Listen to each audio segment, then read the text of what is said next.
Good morning, everyone. Welcome to the August 14th, 2025 agenda meeting of the Minnesota Public Utilities Commission. My name is Katie Sieben. I'm the chair of the commission. I'll take the role of the other commissioners who are present for today's hearing. Commissioner Hom. Here. Commissioner Tuma. I'm here. And Commissioner Sullivan. Present. A quorum is present. We have 3 items on our agenda today. I'll just note for everyone that we'll see how we're doing. We might take a, if we need, we'll take a lunch break around 12:30. And at that time, Commissioner Sullivan has another obligation, so he'll have to miss the remainder of the meeting if we're not done by then. But hopefully we'll get through all 3 items before 12:30. So our first item, Mr. Eckness, please introduce it. Good morning, Chair Sieben and Commissioners.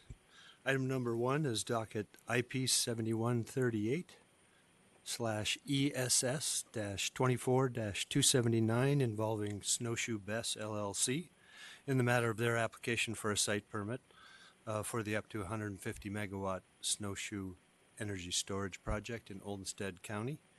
This is this will be the first standalone energy storage facility the Commission will consider making a final decision on. Questions for the Commission. Should the Commission adopt the Administrative Law Judge's findings of fact, conclusions of law, and recommendation? Should the Commission find the environmental assessment and the record created at public hearing address the issues identified in the scoping decision? And should the Commission issue a site permit for the 150 megawatt project? Commissioner Tuma entered a new decision option in motion on Monday of this week. There are copies in the back of the room.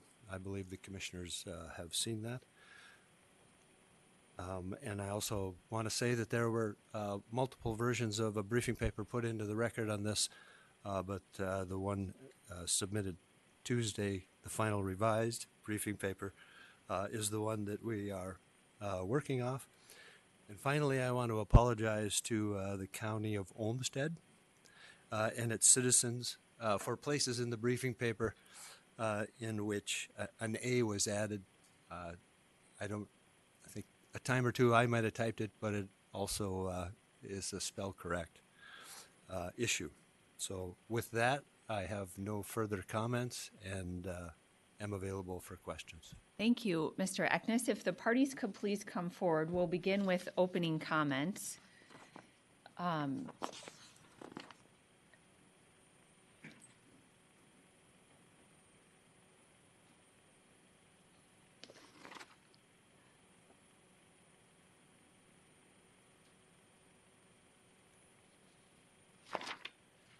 think we were starting with opening comments. Is that right, Mr. Eckness? Do we tell the parties?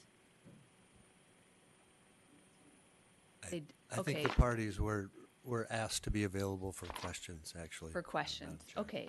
Well, Mr. Deere, welcome, and please state your name for the record. And if you wanted to begin with any comments you have on the overall project, we would appreciate it. Good morning, Chair Sieben and Commissioners. Jeremy Deere with Frederickson and Byron on behalf of the applicant. And with me today, I have Mary Mates and Jeff Jackson with Spearmint. We don't have any opening remarks. What I would like to say is just appreciation for staff and for the local representatives, the fire departments, the county. This is a robust record. It's new to most folks, and so it was interesting and fun to introduce a new technology into the local community and to build a record and a site permit that reflects that record.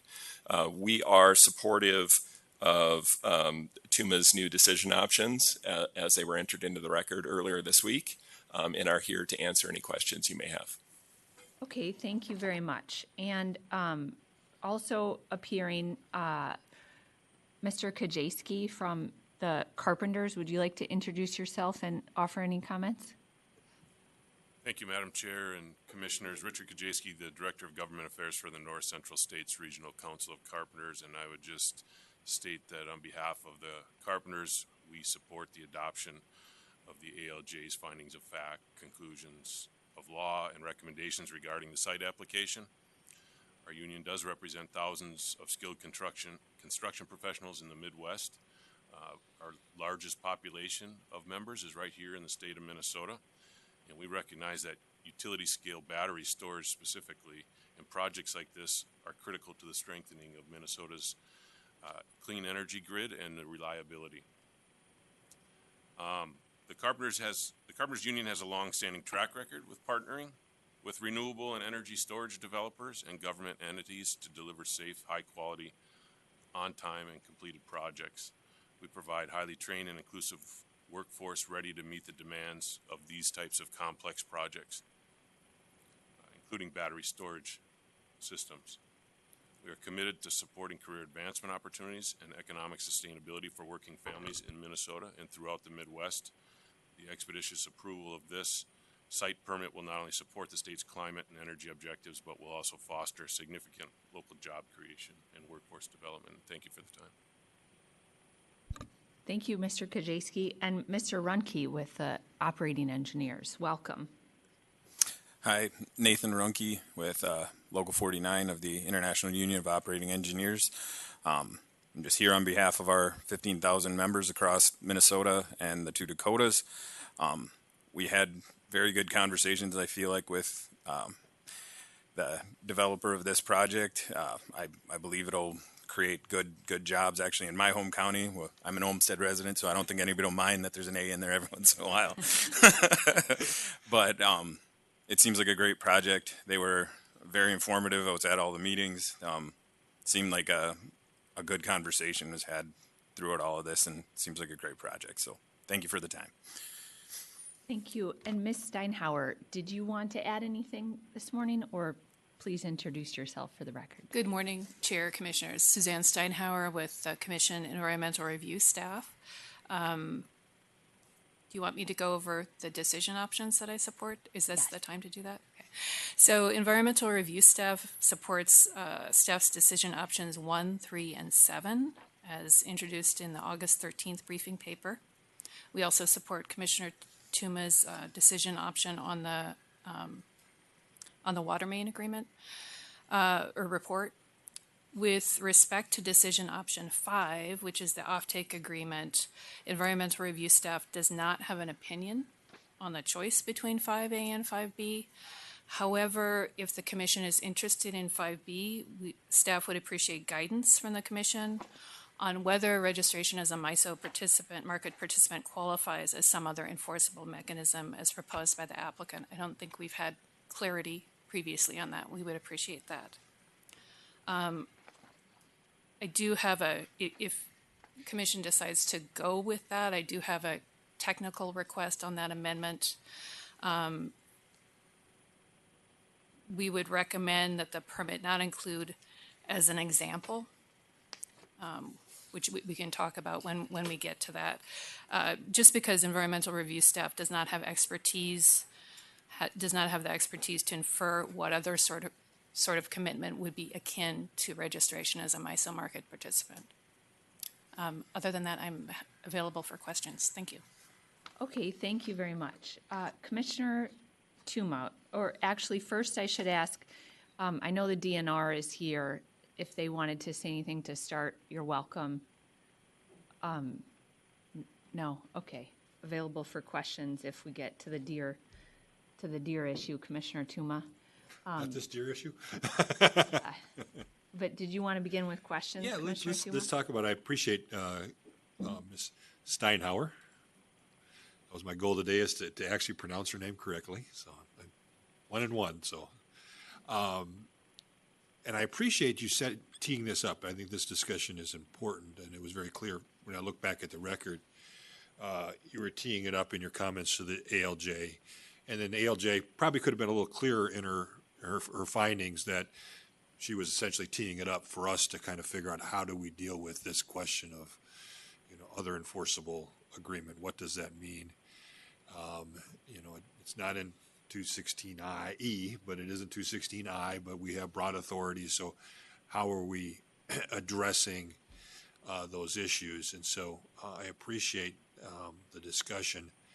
I don't know if you say with the example, and I guess I don't know how we deal with that, because we have a record where this applicant could very well do that. And we want to find that that's within the purview of another enforceable agreement. We just don't want a lump of lithium sitting out in our beautiful Olmsted County, so Mr. Runke can't be driving by it wondering why it's just sitting there as a lump of lithium. We want to actually have an operator out there getting good union wages, operating that facility. And so we're trying to look for some signal that that's happening. We're just not speculating and building something that's out there. And so that's why this is in the permit now and would be in the permit going forward. So I'm looking for what would be the right language. I thought them giving us an example is okay, but you're right, it still leaves it open to 100 other things that it could be, I guess, but I don't know what they are. We do know that they are going to, I think, be building it, and they're shooting for becoming a market participant at a minimum, or whether they can sell it as an offtake. And so I don't know how we should, I try to avoid, with my decision option 5A, actually putting words in there, because what happens is we start redrafting them here and it takes forever, and I want to get done by 12:30. And so I just kind of left it somewhat vague so that staff attorneys could put something together. And so I'm looking for maybe an out here that we can change that, make it proposed by the applicant that recognizes the facts in this record on their offtake activities, or something along that lines maybe, so that we don't start redrafting the language, but we just make an indication to you that you want a little bit more clarity on the facts of this record. Does that work? Ms. Steinhauer. Chair, Commissioner Tuma, what I would propose doing, if people have the Snowshoe's proposed language before them, I think Are it's... you, sorry, Ms. Steinhauer, what, you're working off of the Tuma new 5, or what Page language? 3 of the exceptions, August 1st exceptions. Well, to clarify, I'm working off of page 17 of the August 13th briefing paper, Page option 17. 5B. Just a second.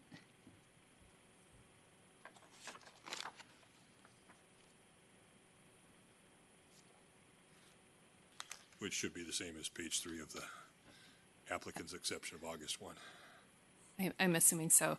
So I think it's on page 9, the blue underline, including as an example registration as a market participant with MISO. What environmental review staff would propose is just striking as an example.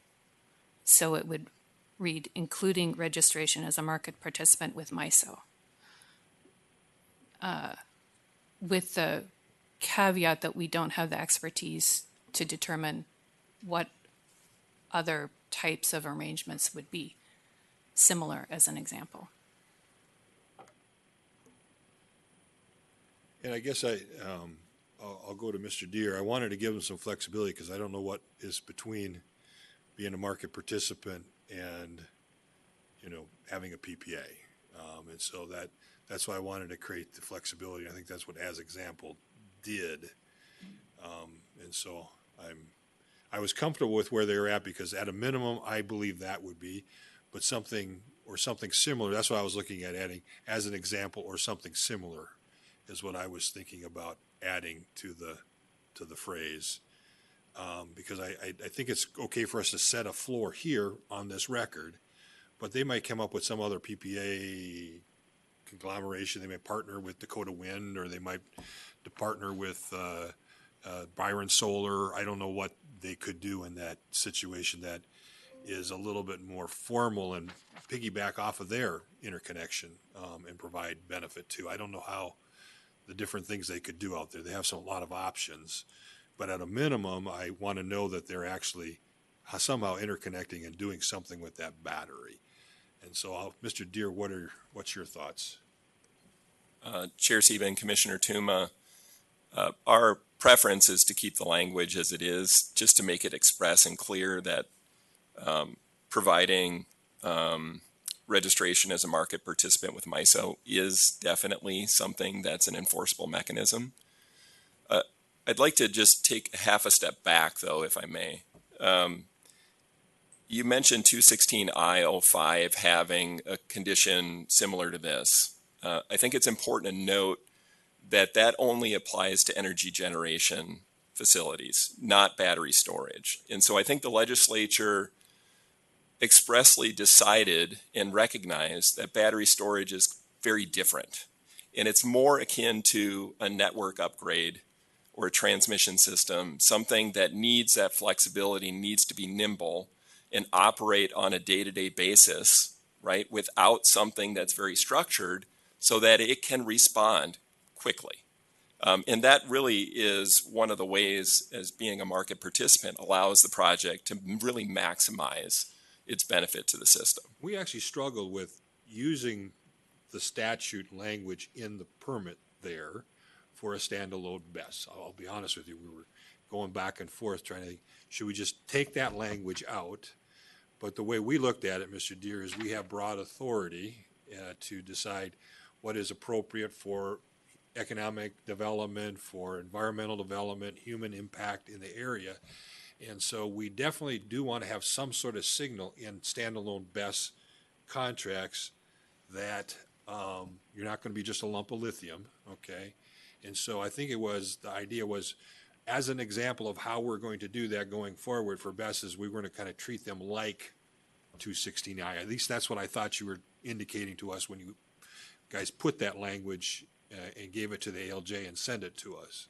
But I think what we're trying to say is, in our broad authority, we're trying to fit it into a bucket here and say, we just want to know there's something out there. And market participant satisfies me. I got to convince smarter people on MISO process than I here. So that's what I was kind of thinking. So we're not thinking of applying 216I. We're just using it as an example of what we would kind of, for future preference, have. I don't know if that makes sense. Chair Sieben, Commissioner Tuma, we understand that broad authority and we understand the goals, which is why we didn't push back and say the condition shouldn't be in there because it's not required by 216I, but try to work within that construct to create something that's workable for a BESS. Yes. Commissioner Sullivan has his hand up. Commissioner Sullivan. Thank you, Tracy. I'm just been looking at the language and hearing Ms. Steinhauser. I mean, I was kind of thinking maybe, I mean, I kind of like the original language included as an example, registration as a market participant within MISO. I would want to expand that out from MISO to MISO or other ISOs. I mean, we do have part of SPP, and I'd want to keep that flexible. But I mean, in terms of the Ms. Steinhauser's concern about not having experience with that, I mean, I would think that commission attorneys we would have an understanding of what an enforceable mechanism would be. But maybe I'm misunderstanding something in her point. It doesn't seem to be that, you know, Ms. Steinhauser, maybe you want to kind of come in and answer this, but I guess it doesn't seem like that difficult, but maybe I'm not understanding something. Ms. Steinhauer. Steinhauer, sorry. Thank you, Chair Sieben, Commissioner Sullivan. Now that environmental review staff is at the commission, I think we're looking forward to being able to pull in that knowledge. So I think where we're coming from is prior to construction in several different stages, the permittee at that point would file compliance filings to make sure that the the project they're building is consistent with what's permitted. If they have a power purchase agreement, that one is easy. If the commission says that participation as a MISO or another independent system operator as a market participant, that's good. And I'm not precluding that other types of other types of arrangements could be enforceable mechanisms. My intent there is to try to clarify so we don't come back before the commission as they're ready to construct. So we're certainly open and would be open to working with council on reviewing those filings. I'm just speaking from, and that's outside of our expertise, if that's helpful. Commissioner Hom. Thank you, Chair Stephen. So applicants pull back from overall this regulatory process, go back to your financial issue. Can you construct this the battery storage without any business model? Can you finance it? Thank you, commissioners. Thank you, Commissioner Hum. Absolutely, we're already doing that in Texas. Yeah, we recently announced our third project that was financed with a merchant revenue forecast. But that's one of the business model you have to finance it. Absolutely.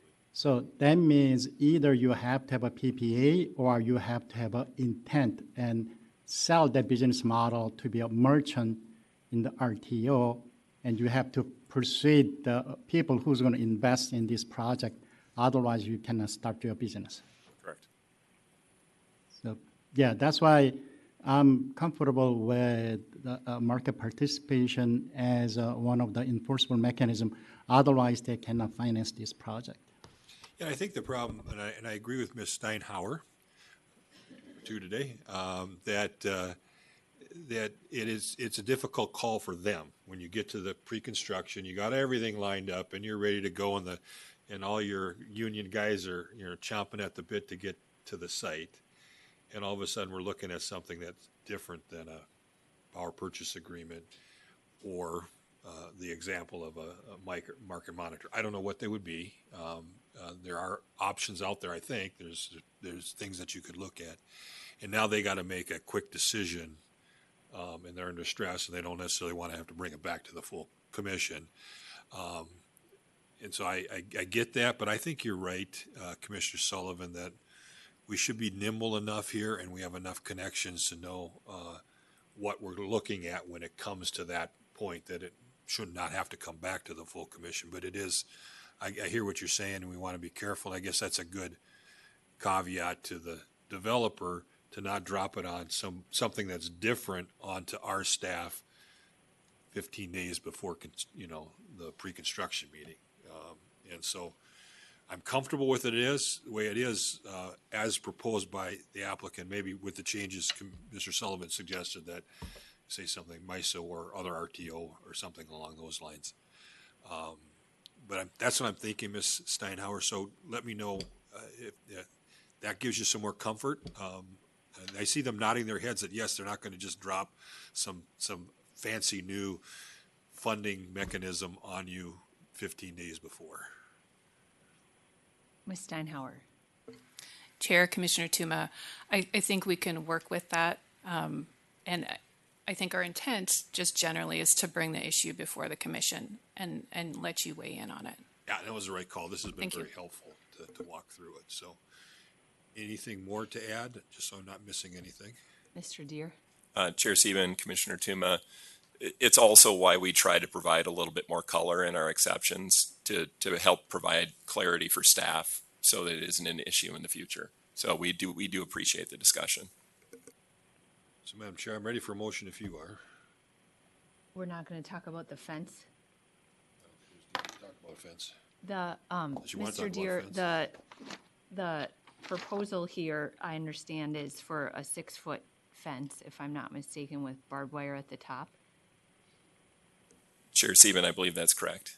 And if the DNR continues to express concerns about how that would work with wildlife, then the applicant will be amenable to working with DNR to amend that if needed, or what's the Chair Sieben, current I status? believe the site permit, I can pull up the condition, requires coordination with the DNR on the fence design, as is typical in site permits. The applicant will continue to do so. The applicant does not believe that a 10-foot fence is necessary into a gravel yard, much like a substation.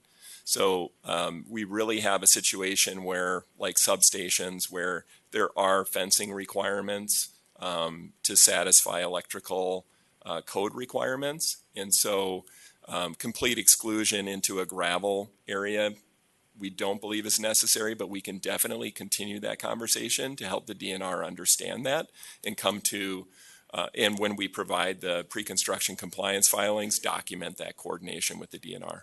And I know that, like, so essentially you'll be coordinating with the DNR, but I don't really want like a bunch of deer getting caught up in barbed wire pictures coming back to us after the fence that you want is constructed.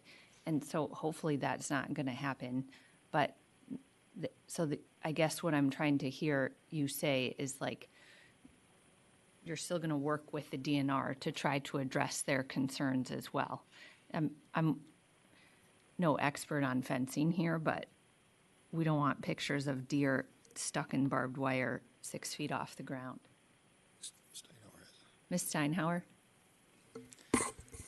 Chair Sieben, I'm wondering, I'm looking at the applicant's May 23rd comments in their response to the DNR comments, where they say that Snowshoe BESS does not oppose DNR's recommendation for the fencing, reach a minimum of 10 feet, but would like to retain the option for barbed wire. So I'd appreciate if the applicant could clarify the fence height. That's sort of what I read too, is I know you're going to still coordinate, but I want the applicant to understand that that doesn't mean just saying you got a 6-foot fence with 2 feet of barbed wire and that's what we're going to get.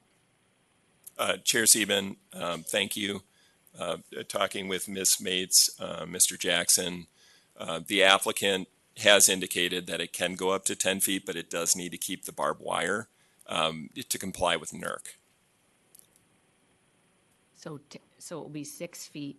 It will go 10 feet. Go ahead. Sorry, I forgot your name. 10 feet plus the barbed wire. Oh, yeah, Miss Bump. I don't know if the DNR wants to weigh in on this, but I'm trying to look out for what you were advocating for in the record, or the DNR was, so we have wildlife-friendly fencing. Tuma's scowling at me. Commissioner Tuma is. Ms. Bump, we don't want to hear about mouse or grouse mating today, but deer fencing, please. Thank you, Chair Sieben, Commissioners, Samantha Bump on behalf of the Minnesota DNR. Yeah, it was my understanding that we are going to coordinate on the height. We do agree that with the gravel interior, there is less draw for deer, so we're not as concerned with this facility with a BESS facility as we would be with solar, where there's the vegetation that, provides an encouragement for them to hop over. But yeah, we do look forward to coordinating with them on the fence design. They do seem like they're willing to work with us on it. 6 feet plus the barbed wire is not enough, what I remember from reading into the record, but you're saying you'll work with them to maybe have it higher than 6 feet, and then barbed wire, that's fine. Yes, we will work with them. Okay, and that works, Mr. Deere? Chair Sieben, yes, that works for the applicant. Thank you. Madam Chair, I'm not into killing deer either, but I wasn't implying that. I know. I'm just giving you a hard time. But I do view this as different than our solar facilities, Ms. Bumpet. They are attractive. We want them to be attractive to deer. We just want the deer to get in and out safely without harming themselves. So it's nothing about taking or anything. We just want to make sure you don't treat this developer any different than you would treat a you know, a junkyard or some other place that's just not attractive to deer, so that they're not having to do more than others would do. So I hope that you understand this is more of a commercial site than some of our other facilities that we permit. Do you understand that? Chair Stephen, Commissioner Tuma, yes, we do understand that, and as it being the first BESS facility in the state, we're definitely open to suggestions and coordination on it as well. We're willing to be flexible for sure.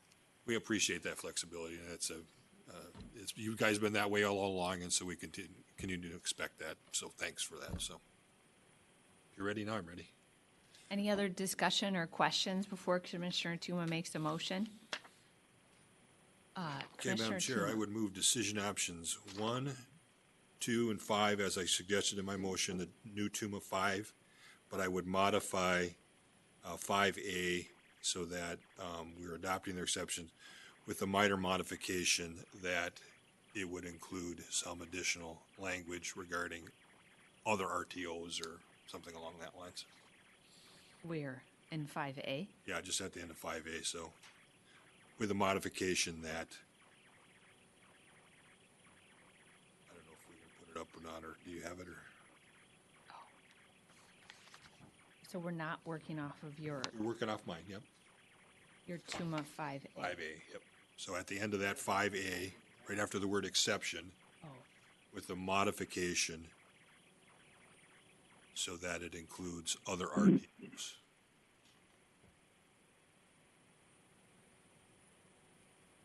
Ms. Fazio, is that clear to you? That's clear, thank you. And are the commissioners okay with the motion? Or understand it? I'm a little confused. So we're going to do new TUMA 5. Yep. I'm trying to track back into the new briefing papers We'll see how, because I feel like, how does Commissioner, this connect to the new briefing papers? Because I thought Commissioner Tuma based his decision options on the older briefing papers. No, it's actually off the ALJ's order, so. so see, go ahead, Yeah, Commissioner. the only difference is Commissioner Sullivan is that we're modifying their exception language, which I can't tell you what page on the briefing papers is, but we're modifying their exception language. It'll include, for example, but at the end of that, where it says MISO, it'll say MISO or another RTO or some language that our staff is smart enough to figure out after the fact. And so that's what the intent is. Madam Chair, if I can just indicate to Commissioner Sullivan that on page 17 of the revised briefing paper is the language, and we're modifying it to include other RTOs, ISOs. So basically exactly what you suggested, Commissioner Sullivan, is what I'm trying to accomplish. Understood. Are we doing 5A or 5B? Is that the one that we're looking at? Looking at just TUMA new motion, so you want TUMA new motion 5, which has nothing to do with the briefing papers. My new motion is a whole completely different 5. Okay. But it modifies that language that Mr. Deere recommended in his exceptions to make the change you recommended. Is that correct, Mr.? Okay. Commissioner Tuma, that's correct. Okay. So the language. Okay, so Sorry, Commissioner Sullivan. The language, as I understand it, would follow when we're talking about including, as an example, registration as a market participant with MISO, comma, or other RTOs or ISOs. Something like that, yep. got it. Okay, I'm tracking here. And then in terms of the 2 years or 4 years, that is included. Where is that in your new 5? That is included because I'm adopting the exceptions recommended by the applicant. The 4 years is now in there instead of 2. Okay. Okay, thanks. I'm tracking now. I'm sorry, I was just confused. No, it's okay. It's been a week of confusion for me too, so. Okay. And then TUMA new B and C, which are language on making sure, as the applicant indicated, that following through on the water main and working with the local police chief. I appreciate his input and I appreciate you guys working with him. And then 7. Any concerns about Commissioner Tuma's motion or Anybody unclear? Mr. Deere. Chair Sieben, Commissioner Tuma, I think just one point of clarification on 5C. Commissioner Tuma, I believe that you're modeling that off of condition 5.9 in the Northern Crescent solar and battery storage and in docket 24-238 that we talked about a few weeks ago. In that language from that permit condition is fine with the applicant. Good. On Commissioner Tuma's motion, Commissioner Hom, Yes. Commissioner Tuma. Yes. Commissioner Sullivan. Yes. I also vote yes. The motion passes 4-0. Thank you very much, everyone.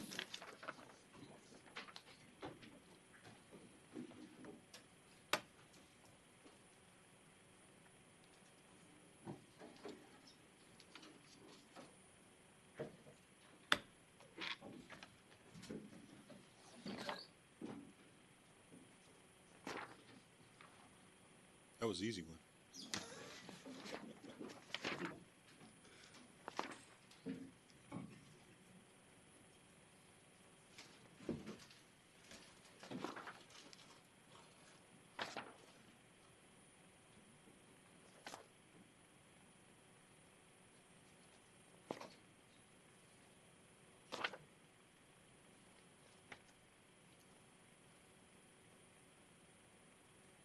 Mr. Janisic, please introduce item number 2. Good morning, Chair Sieben and Commissioners. Docket 2468 concerns the application of Xcel Energy for the certificate of need for additional dry cask storage at Prairie Island Nuclear Generating Plant. The questions before the Commission are, should the Commission adopt the administrative law judge's findings of fact, conclusions of law, and recommendations? Should the Commission find that the final EIS or final environmental impact statement is adequate? Should the Commission grant a certificate of need to Xcel Energy for additional dry cask storage at Prairie Island Nuclear Generating Plant? Staff does have one correction to the briefing paper. Staff does not support decision option 7, as there is no site permit. This is a certificate of need issued as part of the order. Chair Sieben filed a decision option on August 12th. I placed copies of that decision option in the back of the room for those attending the meeting, and have copies for the commissioners as well if needed. At this time, staff has no additional comments, and I don't believe there's any opening comments either. Great. If the applicant could please come forward.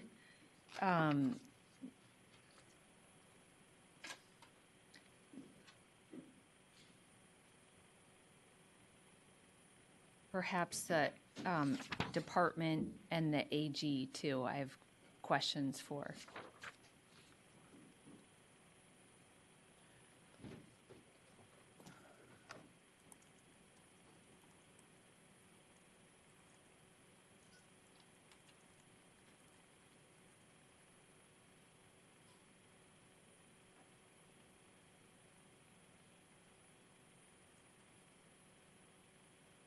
When you're ready, we'll start with appearances, please. Good morning, Madam Chair, Commissioners. Riley Conlon on behalf of Xcel Energy, and with me is Ms. Betsy Schmiesing from Winthrop and Weinstein as counsel for Xcel Energy. Good morning.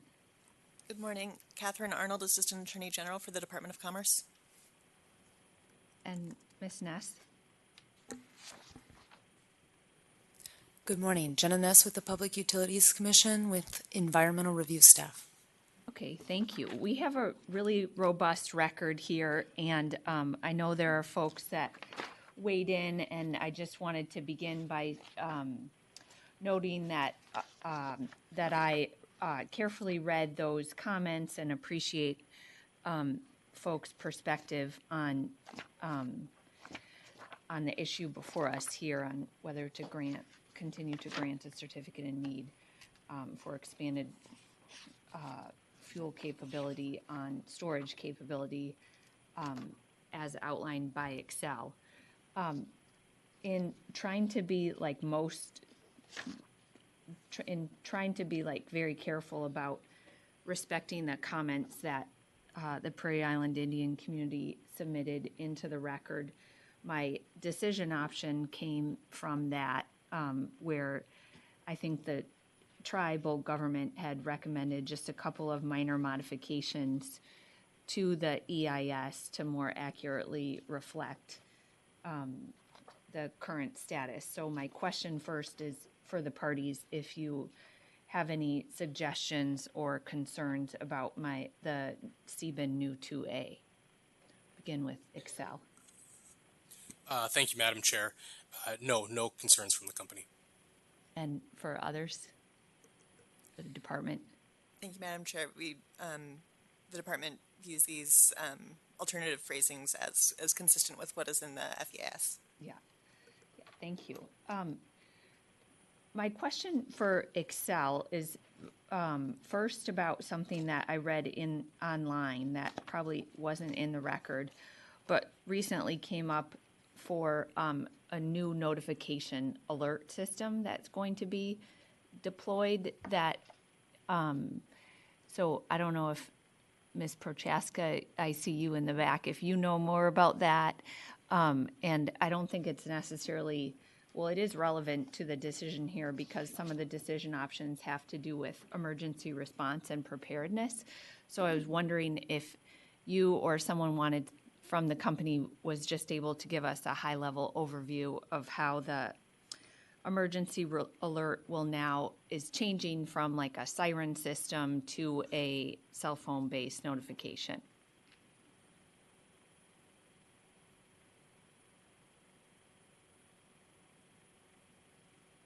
Sorry to put you on the spot, but I saw you and I kind of figured you would be the person who would know about this.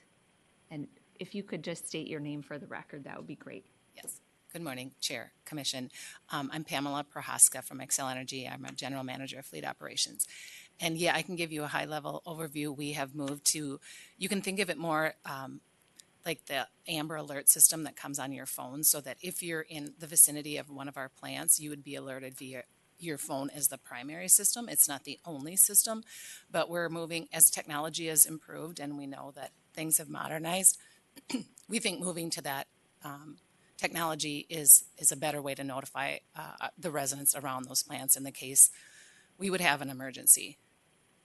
And so has that outreach been done with local units of government and the tribe yet to kind of inform them that this is the system that you're moving to? And has there been any concern expressed? And then my other question is it seemed to read like it was going to be a replacement for the sirens.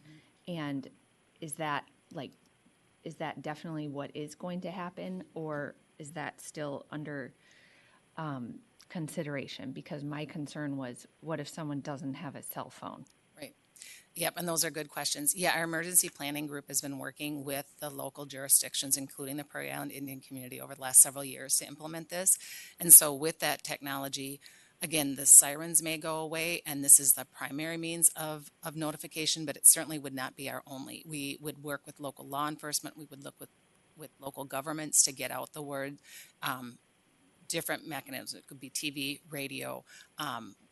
Communities may choose different routes, but yes, that's all been part of the conversation as we've looked at this change over the last couple of years. It is implemented now. Your phone is automatically enrolled. You know, if you're part of the, I guess you're automatically enrolled. So just like an Amber Alert, you would get that system today. But like I said, we're not relying on it as our primary system. We think that the modernized technology is the best way to notify people, but we would definitely work with the government officials in those local jurisdictions to get out the word by other means. And the sirens are not going away. The sirens are going away. We have offered to the local jurisdictions, if they would like, we would donate them. I know Monticello has already taken us up on that and will be keeping control of them as an alternate means, but we have offered that to the host communities. And what about Red Wing and Prairie Island? I'm not aware that they have chosen to do that. I'm not in all of those meetings, but I'm aware of the meetings that have occurred, and certainly that offer has been made. I'm just a little worried about what if people are like, you know, outside and don't have their cell phone on them and there's an alert. Right. Then how else, I get that it's like a duplicative system, but how else would people know then that they're supposed to leave quickly. Yeah, again, we've been working with those local governments and law enforcement that are in the area. So in the case that this would happen, we would come up with backup contingencies. It may be things in the area that are done door to door. It definitely will be on the media, radio, TV, et cetera. But understanding, yeah, I mean, we would do our best in the event that this happened to get that out to people that are outside, or maybe not by somebody that has a cell phone. And before the sirens stop, like I guess I'm a little worried about what happens if next week there's something that happens and the sirens don't go off, but we don't know what the actual plan is then for Prairie Island or Red Wing. When can you give like a compliance filing or something where you're sort of telling us what the process is going to be to ensure that it is duplicative and there is a audible warning for people to be able to hear if there is an emergency? I don't know what the solution is, but it just seems like there might be a bit of a gap here before you figure out what the plan is. Mr. Conlon. Madam Chair, appreciate the question and for flagging that your concern with this. I think we can commit to filing a compliance filing, updating those discussions and the plans. And given the discussion here today, I think we'll certainly take this feedback back to internally and incorporate that into those discussions. And keep the sirens working until you have a plan in place? Is that, or are the sirens done? No. I would need to, I'm not the expert on that part. I need to work with our emergency planning folks to know where the status of them. Okay, well, let's just you do a compliance filing as soon as you can, letting us know what the plan is, and then we'll read it. And if there are concerns, I'm sure there are this is following NRC guidelines and stuff like that. So it's not super important, but I do think it is, given the proximity that people live to the Prairie Island plant. Sirens just make a lot of sense to me. And the second question I have that wasn't necessarily in the record, but I'm curious about because Ask about the sirens if you're going Yeah. another direction. What I was curious about when you gave it to Monticello, okay, and now your primary is going to be the phone, but also your primary is communicating with the local emergency services. Does Monticello now have authority to use that to alert to a nuclear problem, or are they planning? I don't know what the plan is now that they have control of the siren when it goes off. Yeah, Commissioner Tuma, we'll have to get back to you. I'm not the expert on all of that. I know that this has been going on for a couple of years. The conversation is through FEMA and getting authority through them. I can tell you a number of other utilities have moved to this, so we are following industry guidelines, best practices, if you will. But I know that the offer was made to all of the jurisdictions. If they wanted to keep the sirens operational and in control, that would be up to them. I just don't know the specific question about if they would. I mean, I'm assuming yes, but I don't know that answer, so I'd rather get back to you. Well, I think that's good to report back to us, because I think that solves a little bit where Commissioner Sieben was going. If the locals are still going to be in control of it, but using it for that type of emergency along with floods and whatever that we have to deal with. So, okay, that's it. Thanks.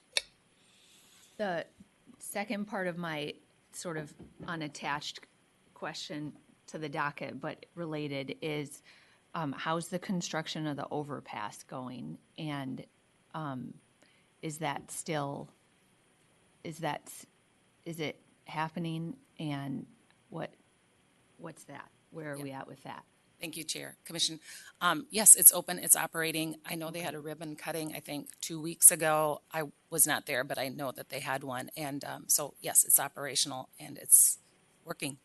That's great. I think it's a very, and I thank the company but more the local units of government who advocated for that, including state bonding funding for that overpass, so that in the event there is an emergency, people aren't trapped by a train and then can't get off the island in the event that it's needed. So thanks to all the partners who work to make that happen.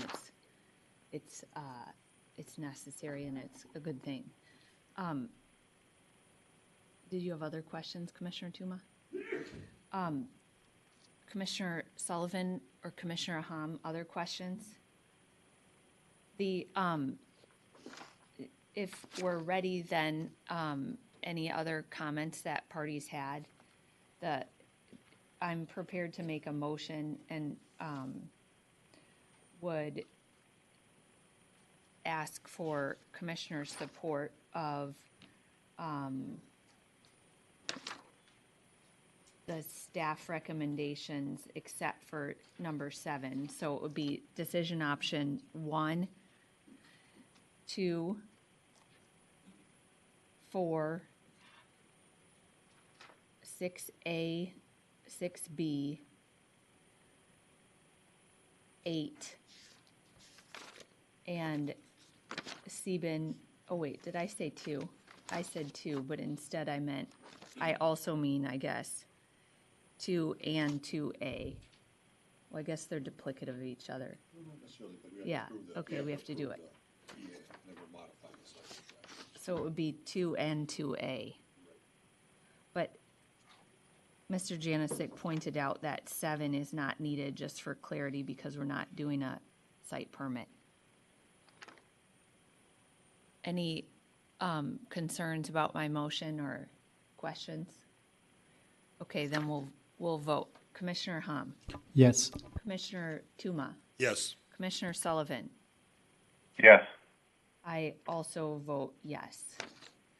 Okay, thank you. And Mr. Conlon, thanks for agreeing to do a compliance filing in this docket. I didn't make that part of my motion, but I know you will. Commissioners, should we take a short break before we take up item 3? Let's take a break until 11 a.m. and then we'll come up and take up item number 3. The commission stands in recess.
The commission will come back from its recess.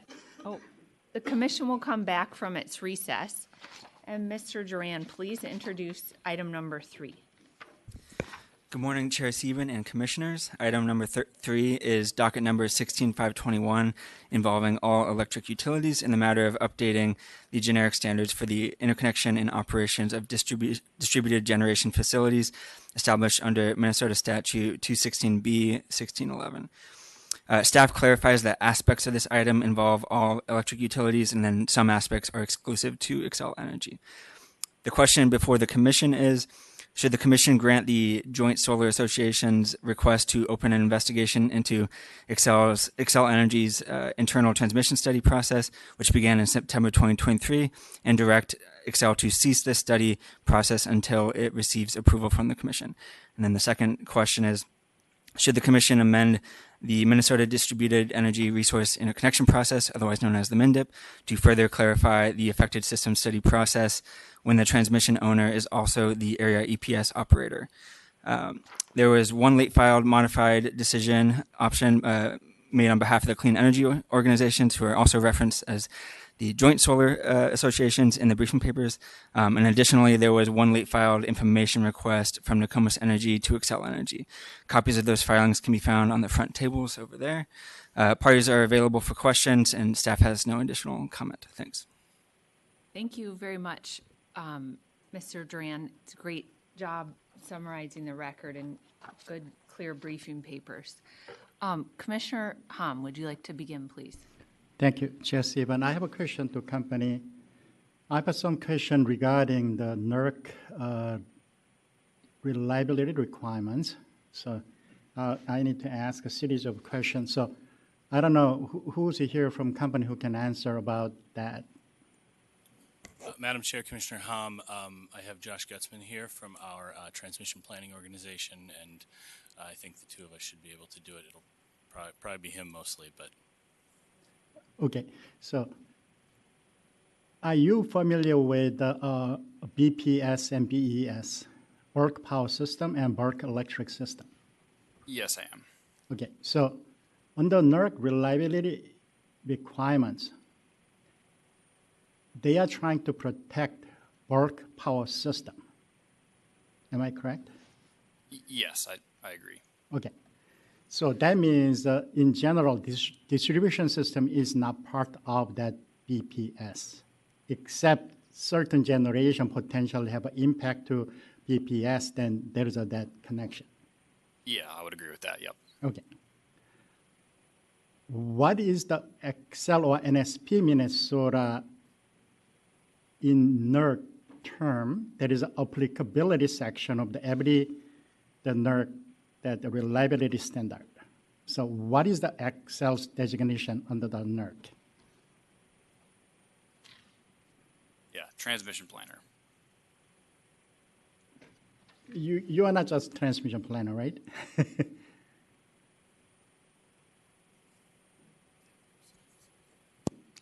Transmission provider as well, correct. Okay. I apologize, did you state your name? And if you did, I missed it. Yeah, Josh Gutzman, Xcel Transmission Planning. Thank you, Mr. Gutzman. Apologies. And then also you are a distribution provider, right? I believe so. I'm not in the distribution organization. Okay. So transmission planner, transmission provider, and this distribution provider, generation owner, right? Correct. Are you reliability coordinator? No. Okay. So that's why I was wondering why Xcel was referencing FAC 11. Applicability of the FAC 11 is only applicable to reliability coordinator. So we can set aside that question.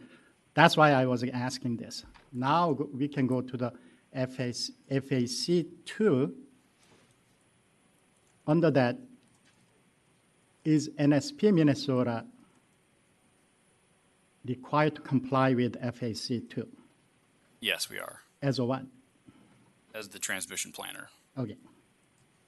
Also, are you familiar with Xcel Energy, NSP Minnesota, requesting commission to hand over functional control of your transmission line system to MISO when NSP Minnesota joining MISO? Madam Chair, Commissioner Hom, I'm generally aware of that, yes. Okay, so in that, I think as Artel comments in this document mentioned, in general, you hand over 100 kV and above to MISO. Is that your understanding? Yes. Okay. In that case, which part of the BPS are you trying to protect using ITS? Because you hand over 100 kV and above to MISO, and then Artel said, yes, that's in general, so there is a potential below 100 kV lines on the Xcel's control. Do you have transmission line below 100 kV still under your control, not under MISO functional control? Yes, that's correct. 69 kV lines in Minnesota, as well as some limited 34.5 kV lines, yes. Okay, so clearly you have to comply with the NERC requirements for those lines. Yes. Okay, thank you. So I hope that clarifies some concern with the different party that whether Xcel need to comply with the NERC. I think at least you have to comply with FAC too, because you are still comply with a NERC on those lines, which you didn't hand over to the MISO. Yes, that's correct. Okay. So now I'll move to the ITS, and I don't know whether you are, who's going to answer. What is the post-ITS process? If you find some problem in the ITS process, or if you don't find, can you explain that how are you going to proceed after you are done with the ITS? So is the question, how do we proceed after we find a system constraint in the ITS? Either constraint or you don't find any constraint. What is the process? After we perform the internal transmission study, the ITS, we will then put together a study report and then notify the customers, the developers in this case, that are wanting to interconnect at those substation locations. Okay, so you are not going to go to the MISO to do second study. That's done in terms of that transmission reliability study. Correct, yes. It's either an internal transmission study or it is a MISO study. So it's not a duplicative. It is totally different study. Correct, yes. Okay, thank you. There are a lot of discussion about whether Xcel is informing developer well or not, and then Xcel's claim that you are discussing this issue in many different places, but also developer think they are not properly informed about this. Do you have any clear website or paperwork showing everything in single page, telling people what you are trying to do? Madam Chair, Commissioner Hom, is this getting picked up on the mic? I heard. Okay, Madam Chair, Commissioner Hom, and I don't think I introduced myself. It's Ian Dobson with Xcel Energy. I think you're getting to where I think you're going with the question. And I think I'm combining sort of what I see with your decision option.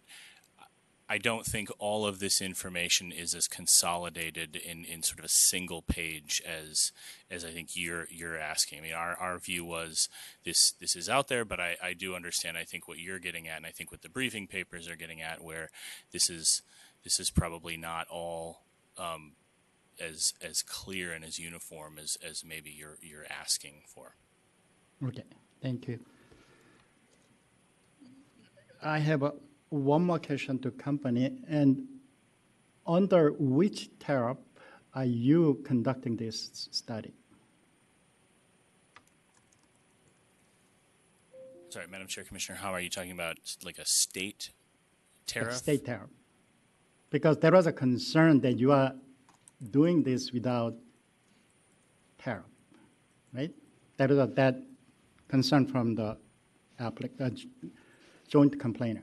Sure. I think our view has simply been that we are conducting this under our FERC obligations under the ITS that we have agreed to with MISO.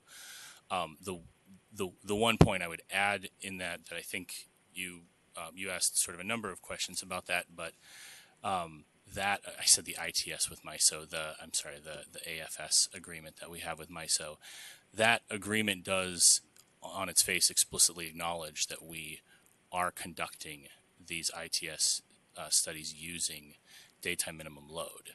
So we do have recognition by MISO that is happening. I understand. Okay, this is not about engineering concern. This is about the legal concern that whether Xcel is doing its work on the state tariff or not. Because clearly it is not done by MISO, right? It is done by Xcel Energy. It is done by Xcel Energy in meeting our NERC obligations, correct? Yeah, I understand, but are you doing this study and charging applicants fee without state tariff?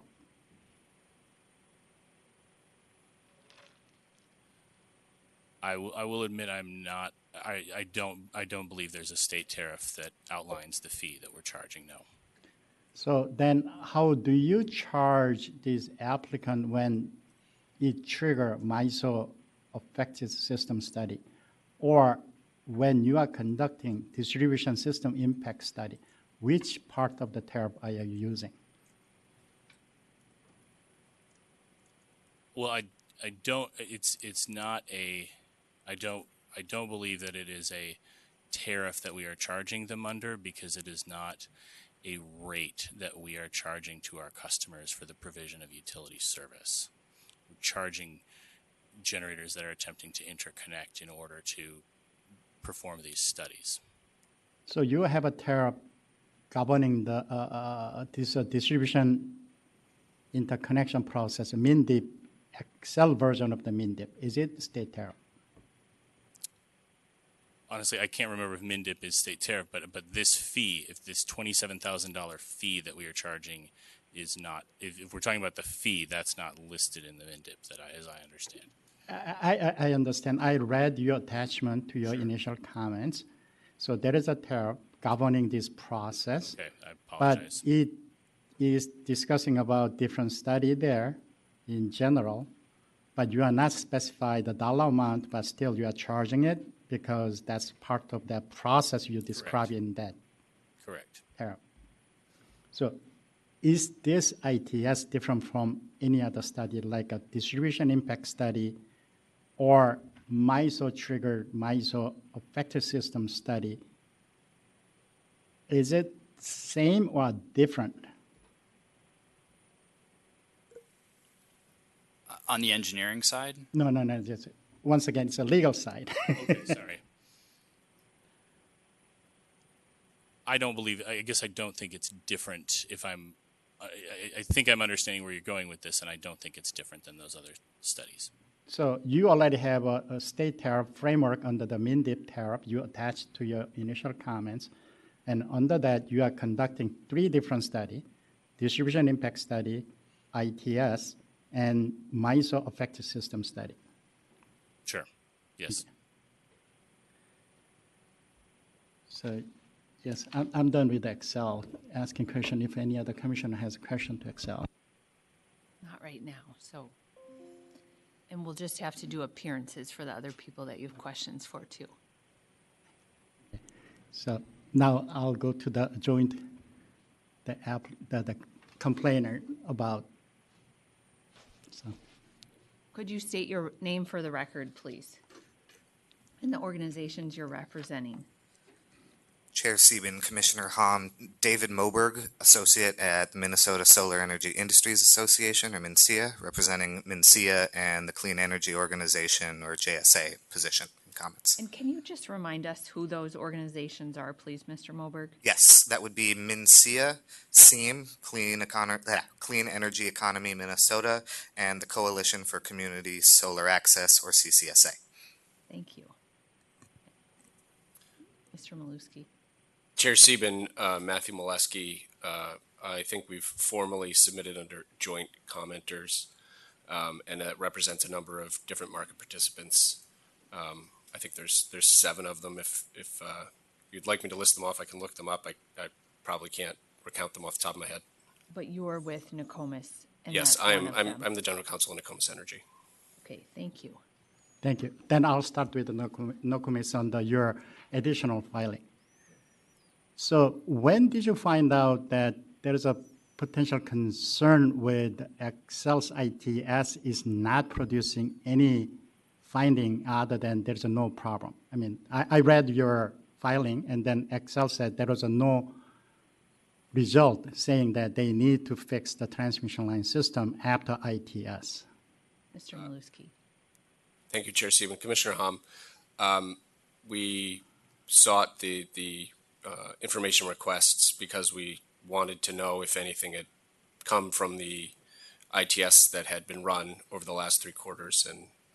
And that's when we found, I don't know, so a couple of weeks ago, as you can see in the date in the information request, that I believe 21 projects have been studied and there have been no recommended upgrades.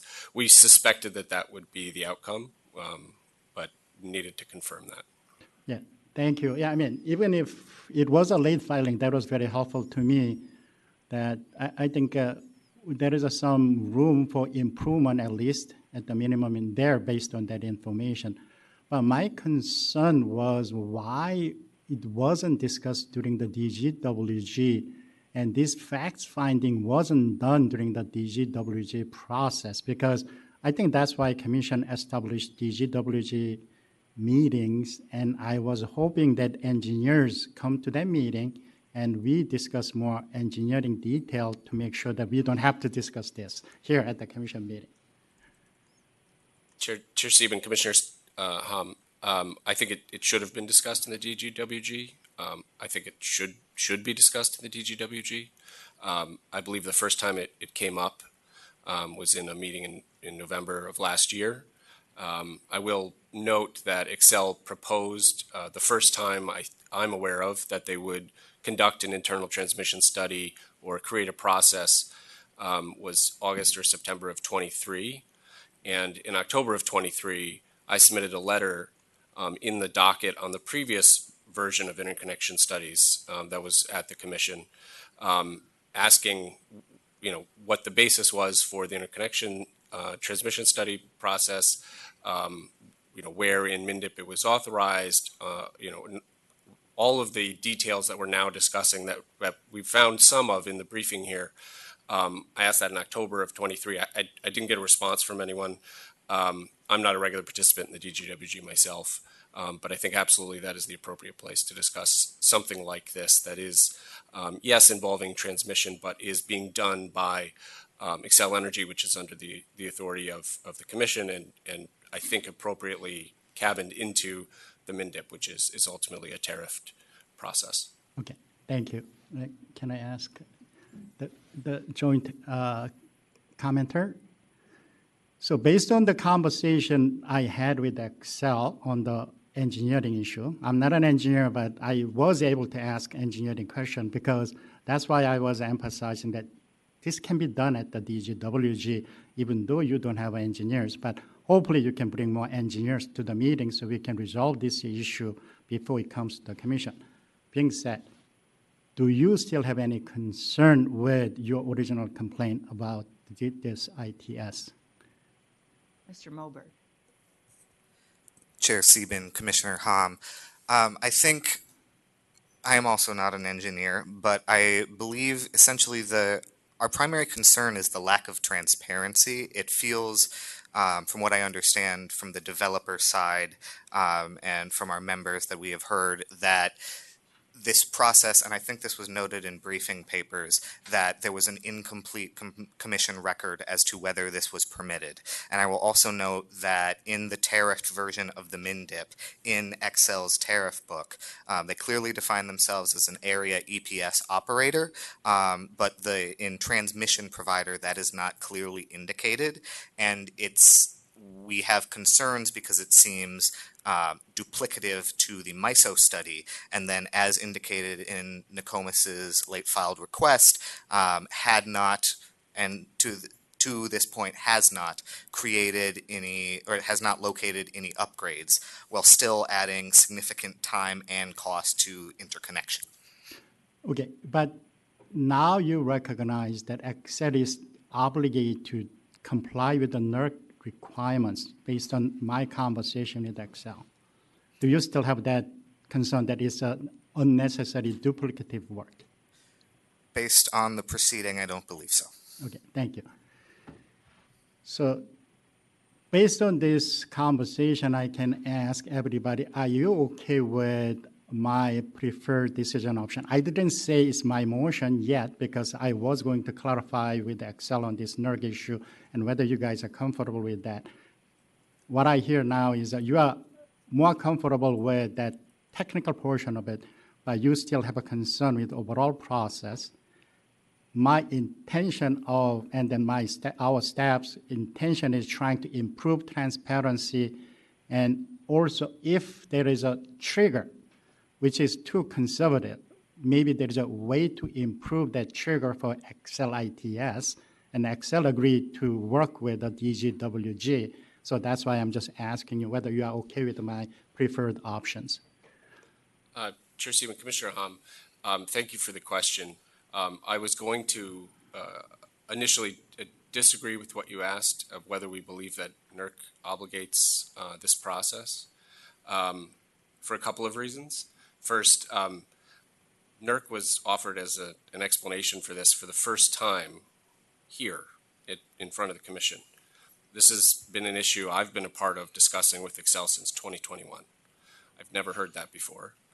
And there isn't a specific obligation that Xcel points to of why they need to do it like this. But as you just noted, whether or not we could do this in a different manner, that's the real disagreement that I have. It's not that NERC obligations don't require Xcel to do something, but do they require Xcel to conduct a study based on DER exceedance of daytime minimum load? Do they require Xcel to do it in this quarterly fashion that puts the entire substation on hold? Or could they do it in a different manner? We know at DER exceedance of daytime minimum load very early in the process. We know that this is very unlikely to lead to any sort of transmission upgrade. Is this something that Xcel could simply incorporate in parallel in its SIS process? And we think those are conversations that we'd like to have in the DGWG, because we think that there's a way to understand Xcel's concerns and satisfy them in a way that is less disruptive to the current study process, because this does add months, and in feeders that have a lot of projects waiting, years, because everything stops every time you do this. So yeah, we'd like to engage in that, and to the extent that that's what you're getting at in your decision options, yes, absolutely, we think that's the way to go. Yeah, thank you once again. That's why I was emphasizing that we need to bring engineers to DGWG meeting. We have to resolve this one quicker. So rather than we come back to commission and going through this another legal proceeding, and hopefully we can resolve at the DGWG level. I'm the lead commissioner for that DGWG, so partly it's my fault because I wasn't doing my job well, but I think still I want to really emphasize that we need to bring engineers to the meeting and we resolve this issue at that DGWG level. Thank you. And Chair Sieben, Commissioner Hom, I would echo Mr. Maluski's comments in that if it is determined that some sort of process is needed by Xcel for this transmission study process, then we would agree with your decision option as well, and the opportunity to discuss this in greater detail in the DGWG in that format. And heard, and thank you. Yeah, and can you commit to bring engineers to the meeting so we can resolve this issue at the DGWG? I will take that back. I can certainly commit to trying. Thank you. So now I'll go to the Xcel. Are you okay with my decision, preferred decision option, and are you willing to engage engineering discussion, not the legal discussion? Sure. I hope we are not doing legal discussion at the DGWG. Thank you, Madam Chair, Commissioner Hom. I think the short answer is yes. I'm fine. I would like to propose just a couple of small edits to your decision option that I don't think would be controversial. We're absolutely, willing to have that conversation. I think the only thing I would add, and just to say our perspective on this is that we have come up with what we think is a very not a burdensome process and not a costly process to get what we need done. I just wanted to put that out there, but I realize there's a disagreement there, and we can work that out. But that's our perspective of what we've done. But I do have a couple of modifications that I'd like to propose if you're open to it. Well, Yes. you're not a commissioner, but we'll let you I appreciate that. That's why I tell asked. us your problems with what Commissioner Hom, what he filed, if that's what you're working off of. Thank you. I appreciate that. If this is obviously where the commission is going to go, I don't know. It'd just be three little modifications. Sorry, a little louder. Sorry. I was warned. Three short modifications. First on number 5, if we could, instead of 30 days following a commission notice, if we could just include by October 1st, that buys us a little more time, but also provides some certainty on when we'll file it. On part 5D, there is an opening for the time period for us to evaluate. We would ask for a year. So August 1, I guess, of 2026. And then the final edit I would propose is on 5E, just ending the sentence after necessary. Since you're not, under 4, you're not actually opening an investigation.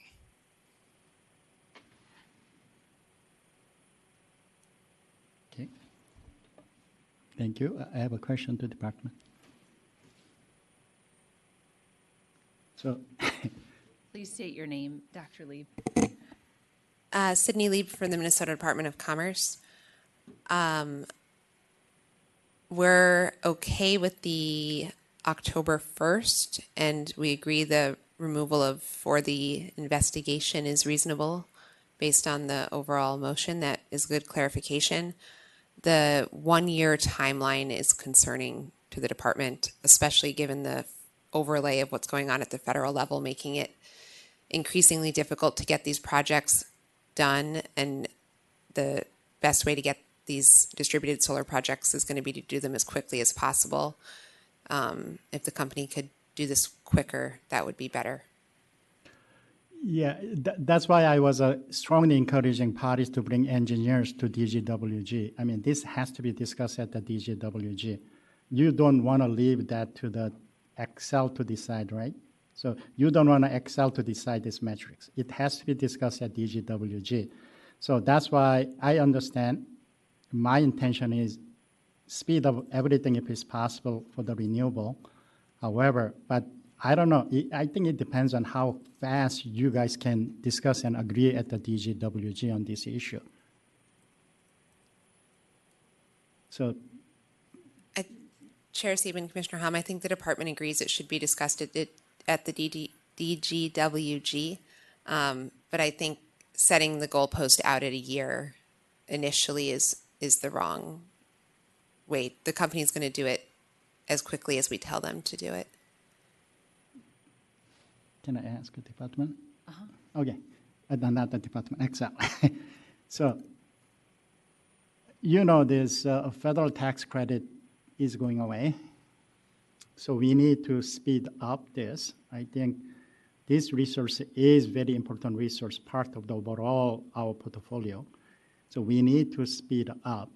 So with the commitment from the parties that they will bring engineers to the meeting and they'll discuss this in the meeting, how fast can you change that metrics? Madam Chair, Commissioner Hom, I guess I'd let Josh address how quickly we could change it. I think the only thing I want to say is I think what you were commenting on, a lot of this depends on how quickly we can get it resolved at the DGWG, but I think we could certainly commit, and this is what hopefully he can give more specificity on, we can commit to doing it as quickly as possible after those metrics, after we've sort of figured those out, if there are new metrics. So sorry, just to interject, the 5, what it's doing is requiring Xcel, you'll file your report by October 1st, and then the metrics that are in the process will be developed after October 1st and before August 1st of 2026, and that does seem like a really long time just to kind of like, what am I missing? Aren't we just like figuring out what the metrics will be and what it is, and why will it take that long to get from October to August? Well, sure, Madam Chair. I think first of all, I would say our intention was that's a back end date. I mean, we can do it earlier, but I understand. I think the fact that back end dates tend to end up being the date. But I think what I'm hearing now is that what Commissioner Hom is wanting out of this decision option, and obviously this is subject to the full commission, but for us to kind of develop those metrics or at least run them through the DGWG. And I don't know if we have to have buy-in by everybody, but at least that those new metrics have to have gone through that process. And so I think what I'm seeing here is, there's going to have to be at least some back and forth with the other members, and I don't know how long that will take. So I think that's why we'd ask for more time. If parties have shorter periods that they would like, I think we're open to hearing those. And Commissioner Hom, what are you thinking about the date? Can I talk to our staff? Yeah. So can I have a little bit of recess? So my suggestion is we need to meet every other week if we need to expedite this one, but I also respect our staff's time and logistics, whether we can do this meeting as often as like every other week, but I need to talk with the staff. Mm-hmm. Okay, should we take Just a break fine. now? Yeah, 5 minutes. Okay, we'll stand in recess until 11:40.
The commission will come back from its recess, and Commissioner Hom.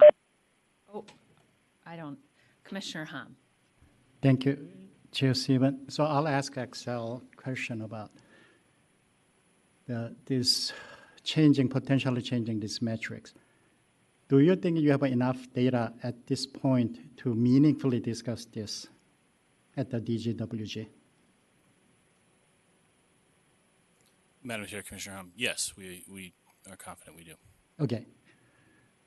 In that case, I think our staff commit to do whatever means, and he can expedite this one, some more frequent meeting, and if there's any meaningful discussion.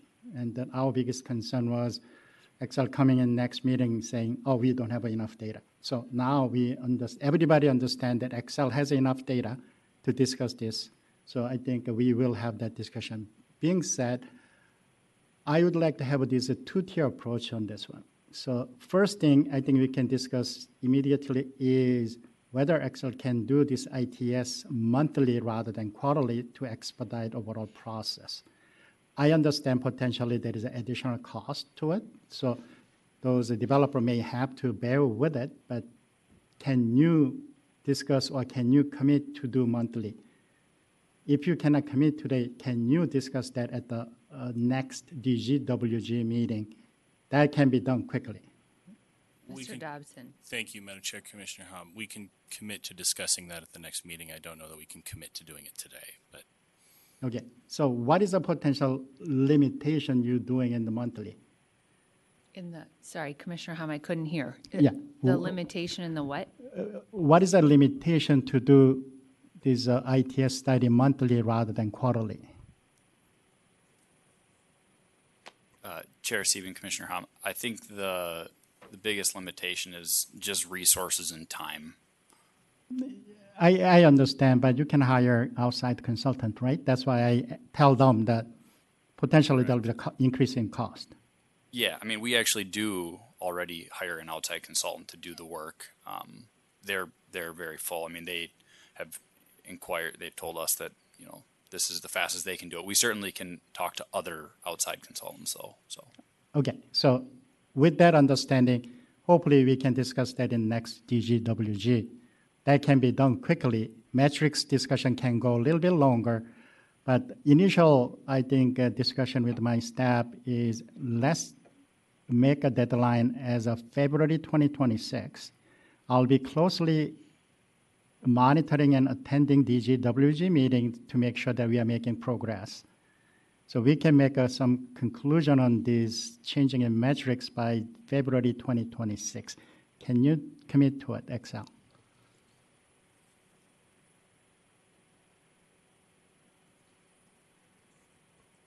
Madam Chair, Commissioner Hom, I think, yes, that makes sense. We can do that. I just want to make sure the one piece I didn't say before that I should have is when we're looking at 5D, those are, as I understand, evaluating the metrics and the plan that we've put into place.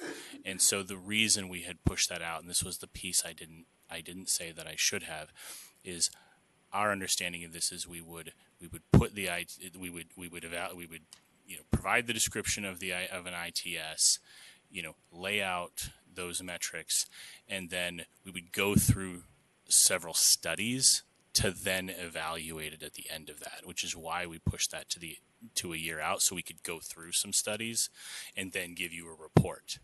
If I'm not understanding that right, or if there's some other reason for that date, then I'm all ears on that.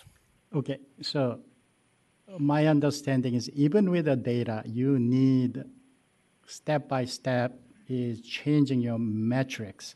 So next cycle, you can potentially shrink your metrics less conservative and try to see whether it is binding or not. Is it what you're trying to suggest? Chair Stephen, Commissioner Hom, yes, that's correct. So that means I think then even it's more urgent to do monthly study if we need to go through this iterative process to get there. Well, I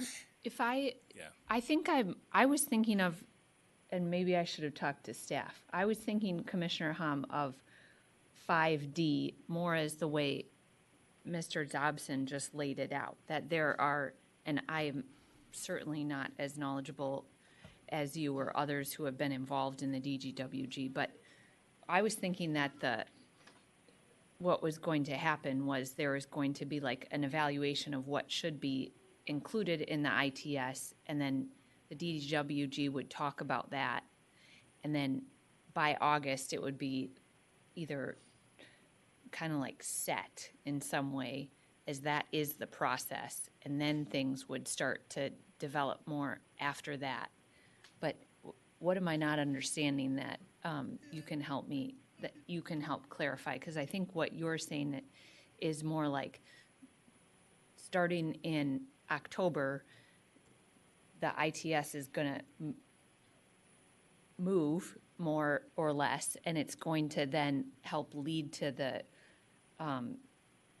to results that we all want, which is faster implementation and evaluations of projects. So initially, I thought Xcel already has enough information, but now with this discussion, Xcel says they need to test potentially new metrics to propose new metrics.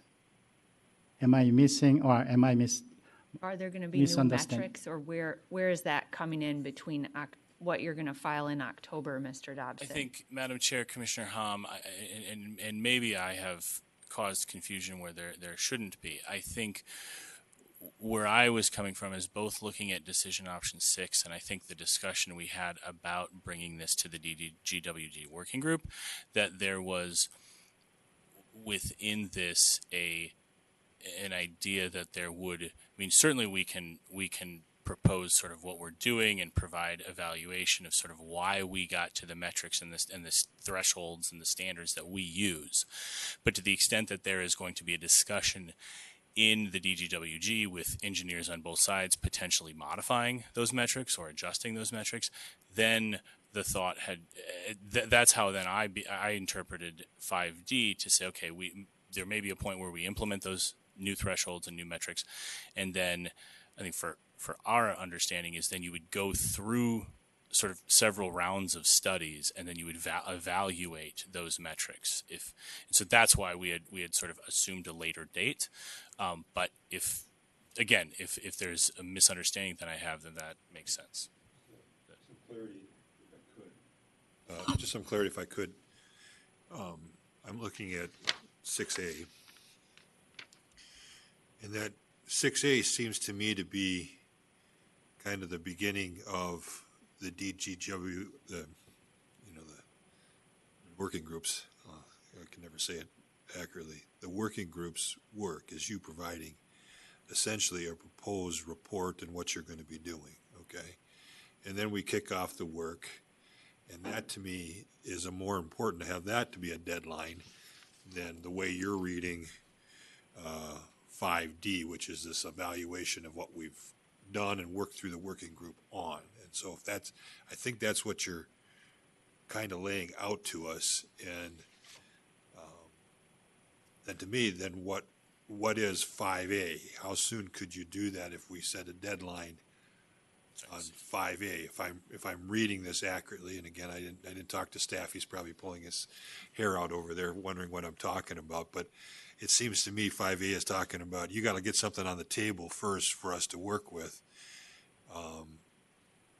Yeah, I think, Madam Chair, Commissioner Tuma, I think we're maybe seeing some interactions between 5 and 6 that maybe they're there, maybe there aren't.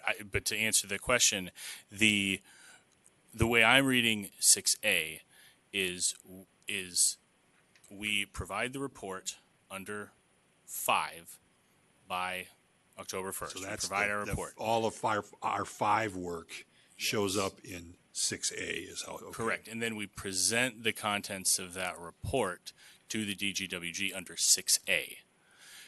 If it may have been that they were just intended to totally separate these 5 and 6, and there isn't interaction. We have our report under 5A, and we show the metrics. We explain why we came up with the metrics we did, and then we propose an evaluation, or we provide an evaluative report.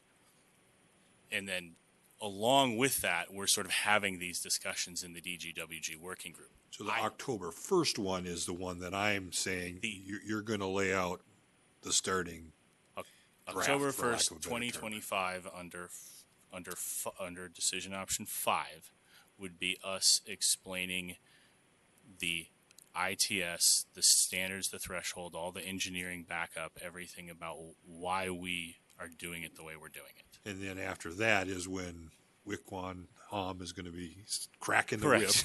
whip on you guys and the staff to try to get you to get to an end. Is that, am I tracking with it now? Or That's how I'm reading the decision option. I want to make, Commissioner Hom. Thank you, Chair Siebert. So I got a clarification from the staff. So we can have a two parallel process. The final report can come in your deadline, but in the meantime, we can have a more practical outcome by February 2026. That means latest, you need to start this evaluation of new metrics by 2026. That means you have to settle at least an agreement with the other side that by February 2026, then you start evaluation of that and get the final report by your deadline, August 2026.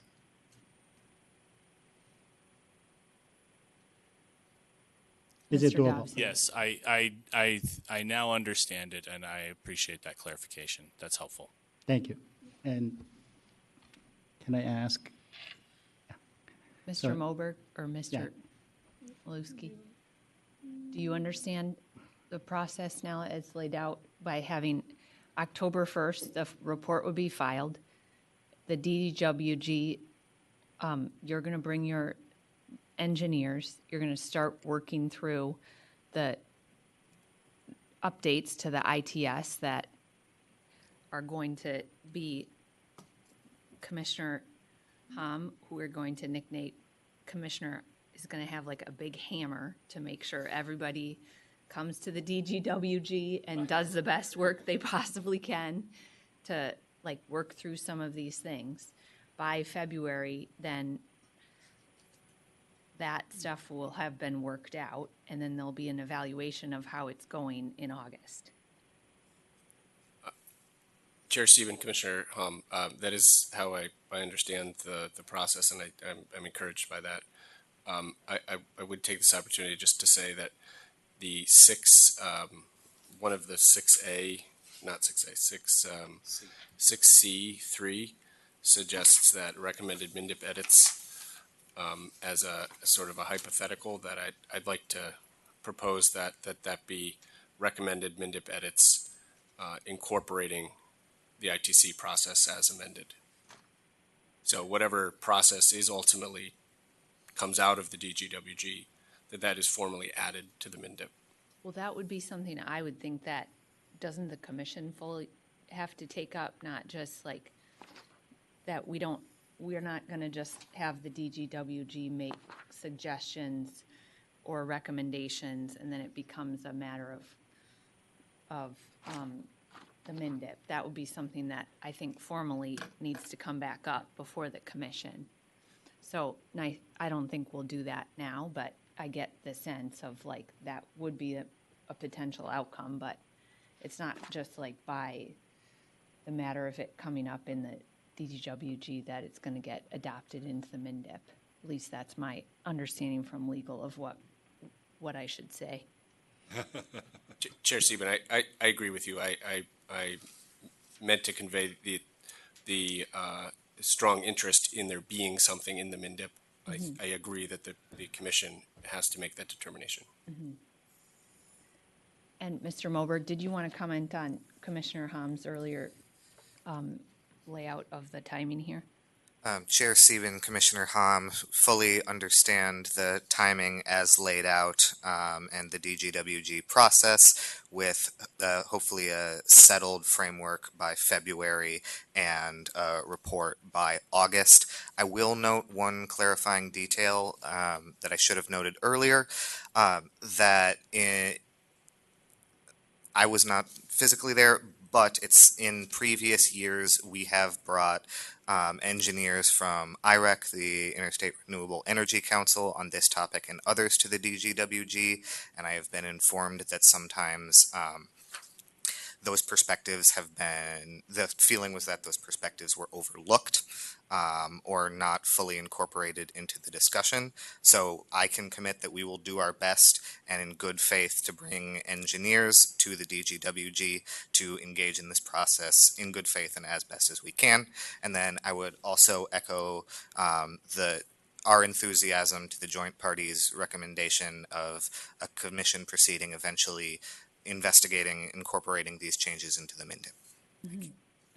I like just want to step back a second and say that, you know, the DGWG that first our staff helped lay out and get going under the great work of Michelle Rozier, Commissioner Sugar. I know from interactions with not just utilities but developers in my professional work and traveling to NARUC and other entities, the DGWG has been like a benchmark and a shining example of how the commission can help facilitate adoption of DERs onto our energy system in a way that is, we don't always make everybody happy, clearly, but and I understand like it's not always a perfect solution, but I just wanted to take a minute to say how proud I am of the commission, Mr. Duran, Commissioner Hom, and the people that worked on it before them, that we have gotten to this place where we can work out tough problems. So I know it's like we don't always do as much as everybody wants us to do, but we are making progress here, and it's because of all the work of people in the room that we're getting there. So I appreciate that, though, and we still do need like robust participation from national folks to help us make the best choices in the DGWG too. So we really want people to be involved, and we want there to be extensive outreach and participation in it so it can continue to be successful in the future. I have one more. Thank you. Yeah, thanks for your response. I'll ask a department's opinion on the schedule we discussed, and then I have one more technical question to Xcel. Chair Sieben, Commissioner Hom, we're fine with the current discussed schedule. Okay, thank you. So it's a little bit outside this discussion, but potentially it'll have another hidden engineering issue. So Xcel is obligated to comply with a NERC under frequency load shed and the under voltage load shed design and comply with it. Will ever these two requirements will have any impact to this DGWG discussion? If you think there is any potential, can you bring that to the DGWG up front? Because there was a discussion at the NERC some time ago on that issue, because a higher penetration of a DG can potentially impact the effectiveness of your UFLS and UVLS. If you bring in that out of blue in the middle of this discussion, we can have another concern with the transparency and trust issue. So have you ever done any change in your UFLS, UVLS design in your system at this point? Chair Sieben, Commissioner Hom, I'm not aware of any, although I I will admit I'm in the transmission planning department, so we don't always deal with, like relay settings and on the UFLS and UVLS side. So that's definitely something we can take back with our engineers, and we can make sure that if that is the case, we'll bring it up right away at the DGWG. So. Yeah. So rather than you wait and then creating unnecessary confusion and discussion, I hope you bring those things up front. And that's why I think we have this DGWG to proactively discuss those potential engineering issues rather than we are reacting to the concern and complaint from the developer side. Yes, I agree. We will do that. Okay, thank you. Commissioner Tuma? Anything else? Commissioner Hom? No, I can make a motion then. Commissioner Sullivan, did you have anything? Any questions? No, I'm good. I appreciate the questions that Commissioner Hom was asking in the direction he's taken us. Commissioner, sorry, go ahead, please. Just wanted to confirm that the edits to the decision option language are consistent with what everybody was expecting.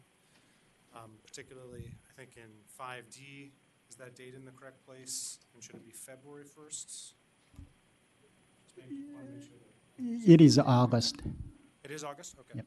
So we don't need February. I heard some discussion of February. Yeah, understanding that Xcel will bring the conclusion of initial draft by February 1st, so they can start this evaluation. Okay. So otherwise, the edits are Yeah. correct. Thank you.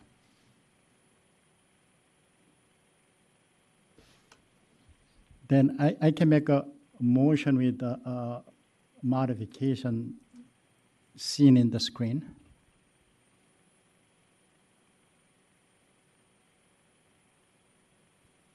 Okay. And then what, should we discuss your overall, or do you want to move your overall motion too? Yeah, I mean, I'm moving all my preferred option with modification seen in the screen. Okay. Any discussion on Commissioner Hom's motion? Hearing none then. Commissioner Hom? Yes. Commissioner Tuma? Yes. Commissioner Sullivan? Yes. I also vote yes. The motion passes 4-0. Thank you, everyone, for your good work on this and the work that's going to come still. So there's no other business before the commission, so we will adjourn for the day. Thank you, everyone.